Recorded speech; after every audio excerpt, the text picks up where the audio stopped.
Hi, I'm Tony Doe, and this is my podcast where I get to chat with radio folks who answer questions fans are curious about. This audio series is about people from different backgrounds who share their radio stories and how they feel about the medium's present and future. The Tony Doe podcast is available on all your favorite podcast platforms. So listen, subscribe, and share. Now let's meet my guest, Britz, who is a presenter, a newscaster, producer, content creator. I just say all-round media guru. And she is an independent producer, working partly for Nigeria LNG, the CSR program called Ibani Hour that airs on Wazobia FM 94.1 in Port Harcourt. When did you fall in love with radio? When did I fall in love with radio? All right, so it happened some time ago when my dad was pretty ill. May he rest in peace now. He was ill, and somehow radio was now my best buddy. Couldn't sleep at night, had insomnia for close to 6 months. And I just found out that radio was just my better half at that point in time. And somehow it just happened that the pressure was getting too much. And, my uncle said, if we're not careful, we're going to lose this girl before the person that is actually ill. So I spoke to a friend and he said, okay, can you do radio? I'm like, I don't mind. I'll just give it a shot. And that was how I started the journey into radio. So I was in Warri then. I would take a trip to Onitsha, Obosi, to do a show every Thursday, and I come back to Warri on Friday.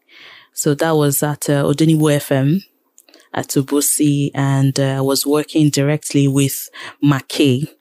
And a boss of Wazobia FM now in Onitsha introduced me to Mackay, and that was how the love for radio started. And before then, I had done something really short with DBS back in the day.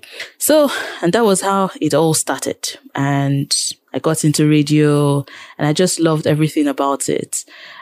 Production, music, content, creation, and the likes. Who are your biggest radio influences growing up?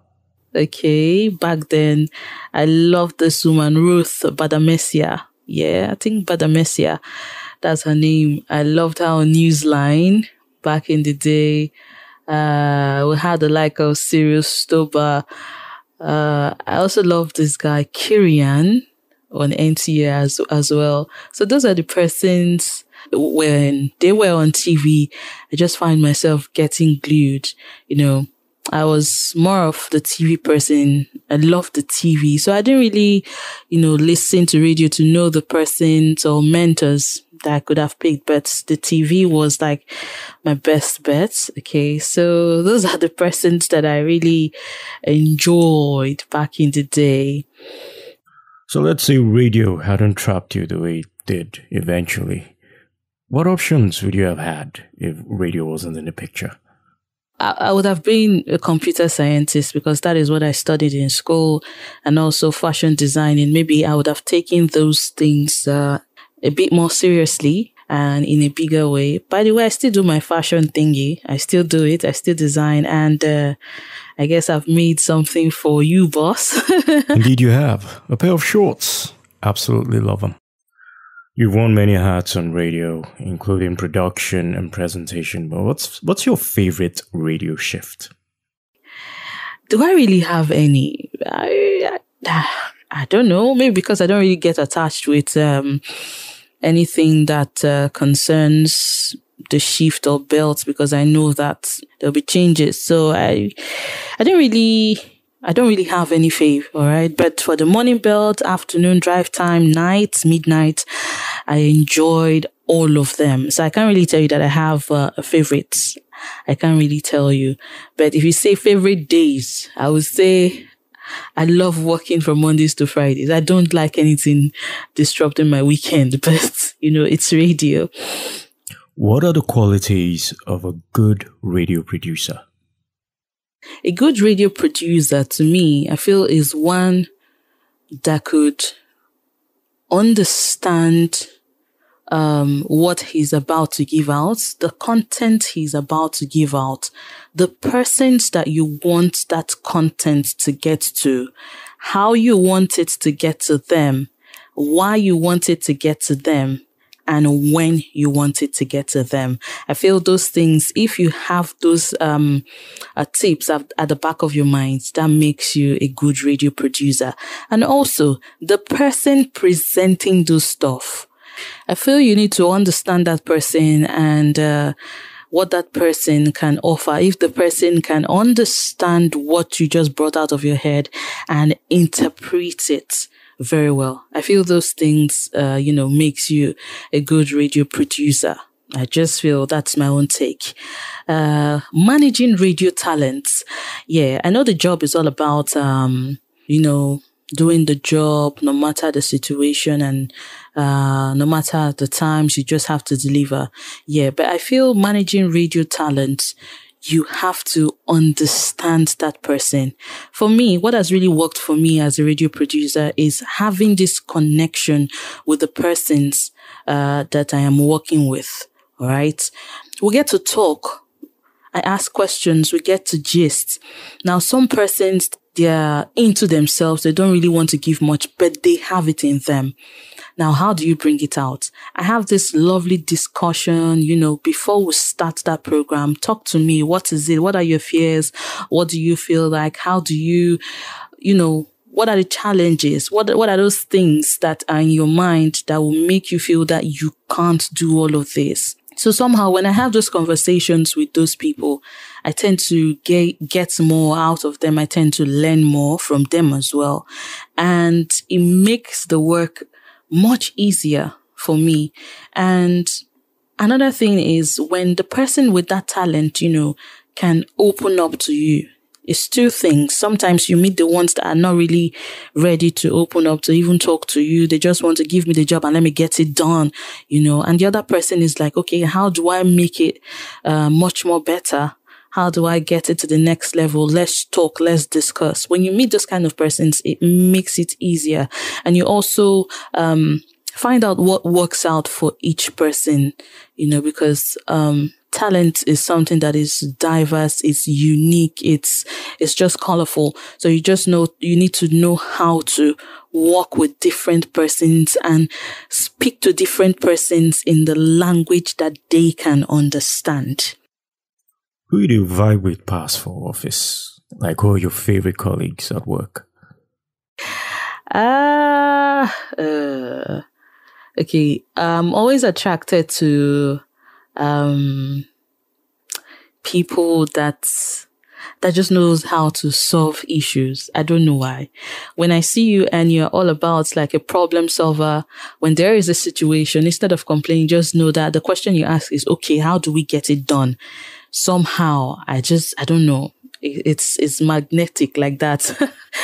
And also, I love people that love music. I'm a music head. So when you talk music, not just surface, kind of talk about music.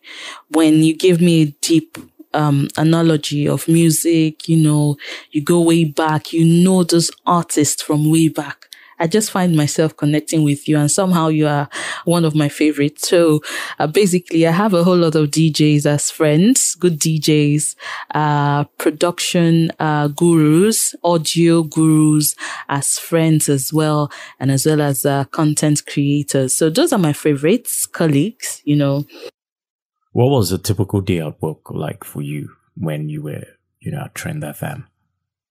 I'm going to speak now on the current job that I'm doing, Ibani Hour. I left Trend FM year 2020. So let me just talk about a typical day back then at Trend. Okay, I kickstart the breakfast show, which is by 6 o'clock. So I need to get there by, let's say, 5:45 because I have a co-host back then. And we just get together, do a swift rundown of what we have and pick the songs. I'm more particular about the songs. I don't know. I'm this person that when you have a program to deliver, to present, I feel your songs makes it a whole lot better when the lyrics are in tune. For example, I was listening to a radio program, and I heard Vox Pop, people talking, expressing themselves and saying the things bothering them. The next song that came after that Vox Pop was that, "Be like you don't talk too much, fam." I'm like, what in the world is going on here? You ask them to talk, right? And you're also telling them to keep quiet. So for me, I feel the music has a bigger part to play in presentation. So we do all of that run through. We'll go back and forth about the song we're going to play. No, don't play this one. It's not suitable for this time of the day. It's past 6 a.m. We need something this. So we'll do all of that and start presentation till like 9, and we're done with the show. And after that is about the news update by 10. I come back by 11 again to present the celebration show about celebration, jive here and there. By 12, sometimes I take the world news by 12, and I take the news updates by 2. And sometimes I'm done for the day, but sometimes I come back by 6 p.m. again to read another news bulletin. So for now that I'm at an independent producer for Ibani Hour, I feel it's a little bit lighter and somehow tedious at the same time, because I'm at the end where I create content, I write the scripts, there is a picture in my head, and I want my presenters to give it to me that way.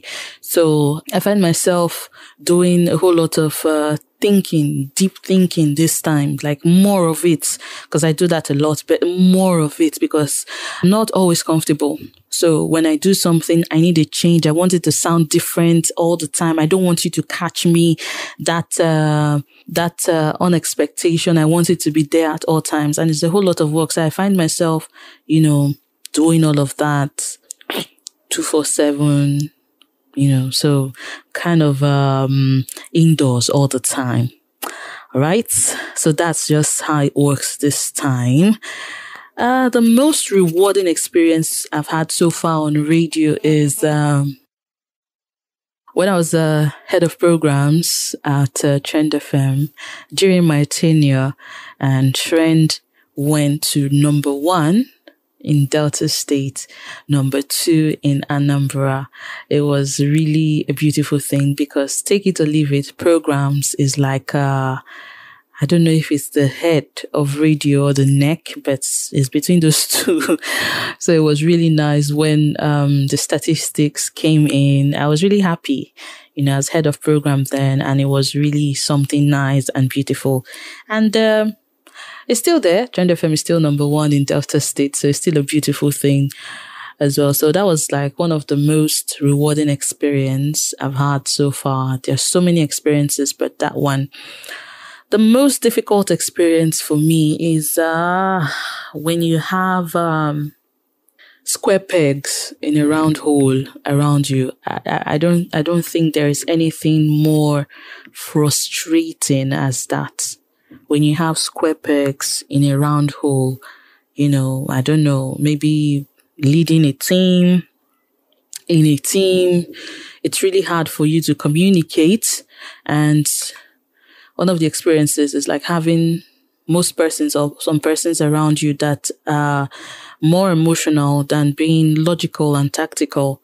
It's really a crazy problem. And we all know that radio is a chain. When a part of the chain is lagging behind, somehow the other persons will be affected. So that's how it works. So that's like the most difficult experience for me. What do you think about radio talents having a union? Do you think it's something that can help broadcasters going forward? Radio broadcasters, of course. Radio talents having a union. I don't know if they have, but I feel they should. But let's take other unions, for example. What are they really doing for themselves That's my own take about unionism and, the whole lot. Having a union, what do we have to do? Are we going to be protected? Are these creatives, do they have a say? So for me, yeah, if it's really going to stand and we have rules and laws that is guiding this union, why not? But when you say you have a union and nothing is working, then I feel it's a total waste of time. That's for me, though. This brings me to this. What do you think about NBC and regulation and how they are regulating broadcast media in Nigeria? My thoughts on NBC regulating media content.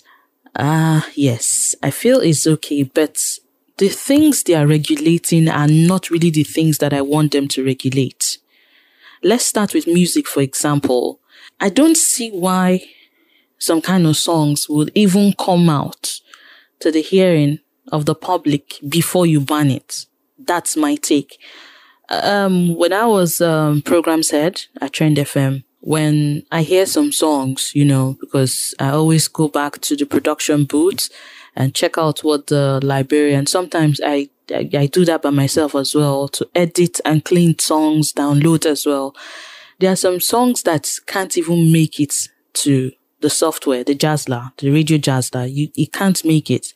And when my colleagues ask like, this song is popping, I'll tell you that, girl, you can't play that. I don't know about the next person, but as far as I'm the one in charge here for this particular department, that song can come on air.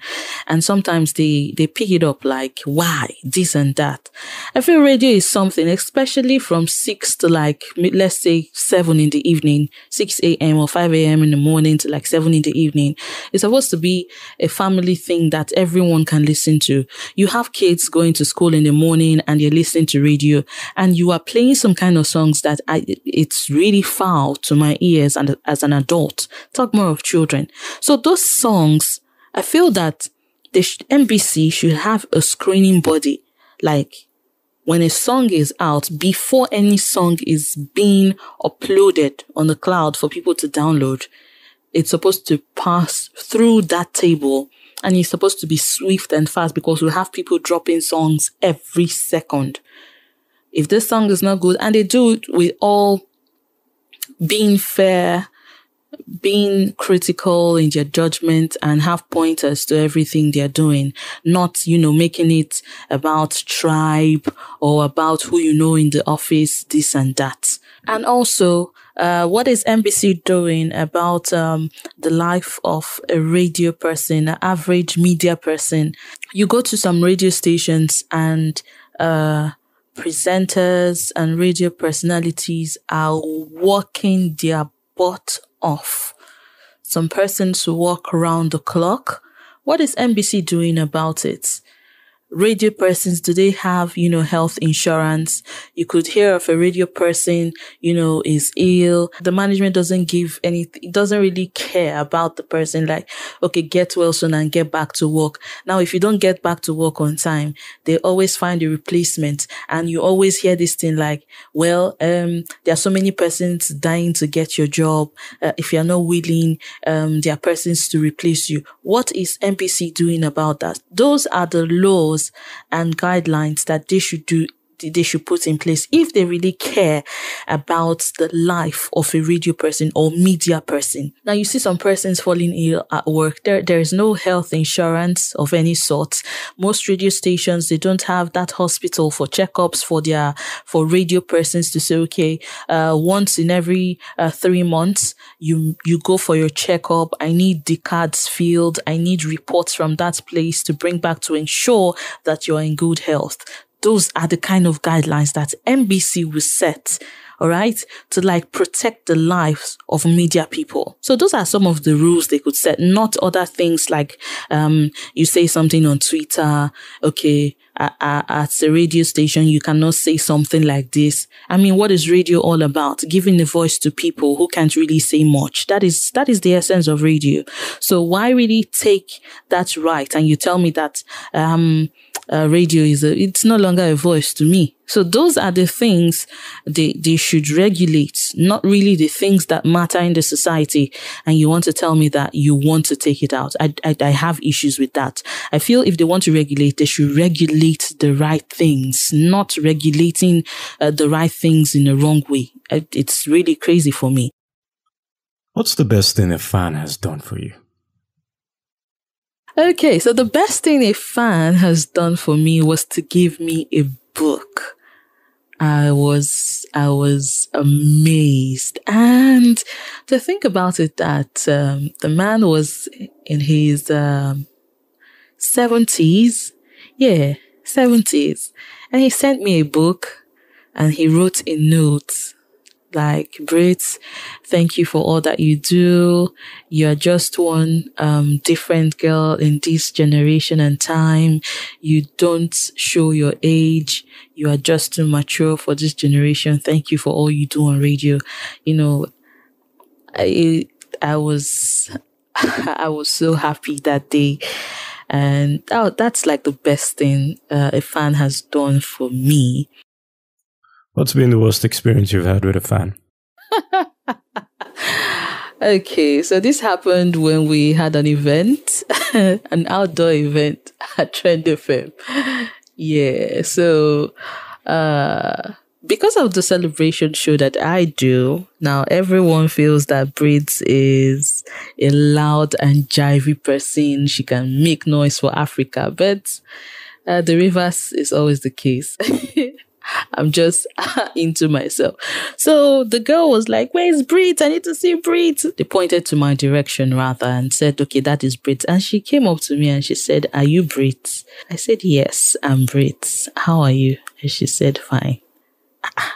And she said, okay, I came to say hi. And I said, okay, hi, what's your name? And she called her name. I said, oh, you called my show? She said, yes. You know, that kind of response like, is this the person?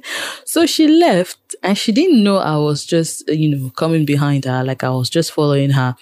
And she told my other colleague like, is that the Britz? She's so rude. What kind of nonsense girl like that? And she sounds nice on radio. And I just said, I'm here. And she was like, oh, sorry. I said, no, wahala, because I'm calm, right? I said, yes. I said, okay, that's how radio works, actually. You don't really, it was really crazy. Somehow, what she said, I thought about it like, so me being calm is me being rude. So that's like one of the craziest things I've experienced from a fan. Talk to me about your pet peeves. 3 things that annoy you the most in this life. Okay, the first one is having square pegs in a round hole. It could ruin any radio station. Now, it happens a lot in our industry where you have people saying, okay, she's nice, she's got a voice, she's beautiful, she can take this station to the next level, she has this and she has that. And this person doesn't really have any idea of how radio works, all right? She doesn't know the rules. She doesn't know the pros and the cons. Okay, being in that position where you get to learn. No, she's at that position where because she knows someone. So that is like square pegs in a round hole. I really find it really annoying, all right? In any part of radio, especially when you have square pegs in a round hole leading, the team. It's mad. Secondly, I just hate the beef in the industry. It's really annoying, Sometimes we just come out to say, yeah, we are on-air personalities, we are radio people, I got love for you. There is no love anywhere, all right? The next person is looking for a way or is looking for how to take you out from that position the next minute, If he or she has that thing to say, okay, take this person out, they take that person. It's really annoying. I find it really disgusting for you to say, okay, I want this person off. I want this person off this place. And you come to my face and you tell me that, you know what, this and so it's that I find it really annoying. Then thirdly, the fake thing in the industry. I was listening to a pidgin presenter, and she was, I don't know how to put it now. Okay, she was observing is it the teether sound or what now in pronunciations? I mean, it's a pidgin presentation, right? And you want to get to the lowest of low. That is why you are presenting in pidgin English. It's 3. In catch thief. I'm like, what is going on? It's a pidgin station. I really wanted to listen to the originality, but it's no longer there. Okay, fine. Switch to the English speaking station. You can't actually do well there. So why being fake? It's really annoying to me. If you're a pidgin presenter, mind your business. You are in English, mind your business. And please, let's all work on the accent thing. You have this accent. Sometimes you hear some people having UK, US, and Australian accent at the same time. I find it really annoying. I'm so sorry about that. It's really crazy. It's really, really crazy for me. So those are just a few, right? 3 of them. Yeah, like you said. What are the favorite things you do when you're not on air? One of my favorite things to do off air is I love listening to people. I don't know. I just love that. And just bring up one mad topic like that. Then sit back, relax, and listen to how it's going to pan out. I love doing that a lot. And I also love chilling, alone time. I do that a lot just by myself, cooking 1 or 2. Yeah, so that's what I really do off air. Then think of some crazy ideas as well. When you go, what will Brit's legacy be? The legacy I have to leave. Okay. Same way I called Ruth Badamesia. Now, I just feel much later somebody can also say, yeah, there is one woman, Britz. She used to be a mad radio producer. She's a good presenter. You want to listen to that woman when she talks, when she's giving out some, when she's talking at an event, you need to hear her. She has so many ideas up there. I mean, that is the legacy I want to leave behind, to say that, okay, because you're a girl, doesn't mean that there are some things that you can't do. You can actually do it. And being a female doesn't mean that because they say you're a female, I want to outdo everything. No. You go do the one way you fit do the one way your hand reach, do them well. And don't just have a free mind, be like a bird or water. And basically, that's just what I want to leave behind. No hate, no beef. Just live my life and be remembered for good things, actually. So that's just it. My guest on the Tony Doe Show on this episode has been Britz. Thank you so much, boss. My name still remains Britz, a radio producer and somebody who loves everything about radio. Thank you for this opportunity. I really appreciate.